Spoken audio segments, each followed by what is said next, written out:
Tupo na EST, changamoto yake ni AC compressor pamoja na AC evaporator. Hii gari ilikuwa na tabia ya kuvuja gesi, na mteja alikuwa na kawaida ya kuongeza gesi mara kwa mara bila kujua tatizo, hali iliyopelekea kuua compressor. Gari linapotembea na gesi ikiwa ndogo, mara nyingi compressor huathirika. Kwa hiyo tumefungua dashboard kwa ajili ya kutoa AC evaporator kwa ajili ya kufanya replacement, lakini pia tumefanya replacement ya AC compressor. Karibuni sana Ngayaga AC za magari.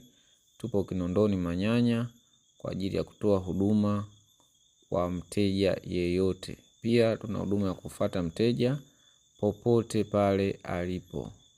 Karibuni sana Ngayaga AC za magari kwa huduma nzuri ya AC ya gari yako.